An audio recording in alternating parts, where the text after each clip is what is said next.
श्री कृष्ण की बाल लीलाओं से जुड़े कई रोचक किस्से हैं। ऐसा ही एक किस्सा है कालिया नाग का। श्री कृष्ण ने अपनी लीला से उसका घमंड चूर चूर कर दिया था। तो चलो यही कहानी सुनते हैं।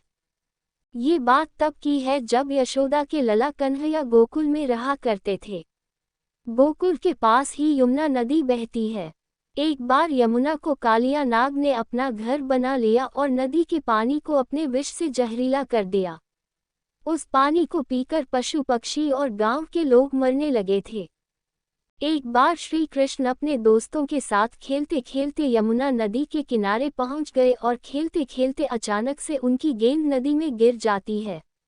अब यमुना नदी के पानी और उसमें रहने वाले कालिया नाग के बारे में सभी को मालूम था।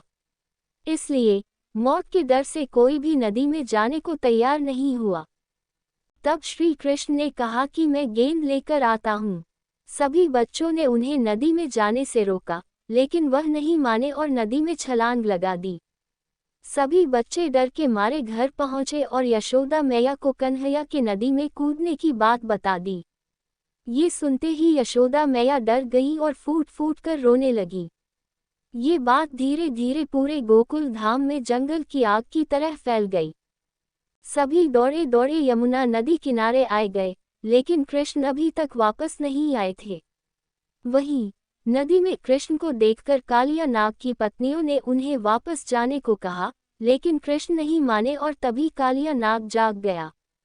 कृष्ण ने कालिया नाग को यमुना नदी छोड़ने का आदेश दिया, लेकिन कालिया नाग ने मना कर दिया और कृष्ण को मारने के इरादे से उन पर हमला कर दिया। कृष्ण और कालिया नाग की जोरदार लड़ाई हुई। कुछ समय के बाद कालिया नाग हार गया और कृष्ण उसके फन पर नाचने लगे। कालिया नाग थकने के बाद कृष्ण से अपने प्राण बचाने के लिए प्रार्थना करने लगा। तब कृष्ण ने उसे अपने स्थान पर वापस जाने को कहा। कालिया ने कहा कि वहां पर गरुड़ मुझे मार डालेगा, मैं वहां कैसे जाऊं? इस पर कृष्ण ने कहा कि मेरे चरणों के निशान तुम्हारे फन पर है, उसे देखकर गरुड़ तुमको नहीं मारेगा। इसके बाद कालिया नाग श्री कृष्ण को अपने फन पर उठाकर यमुना नदी से बाहर आ गया और इसके बाद अपनी पत्नियों के साथ अपने स्थान पर चला गया। कृष्ण को सही सलामत वापस पाकर सभी बहुत खुश हुए और गोकुल में उत्सव मनाया गया।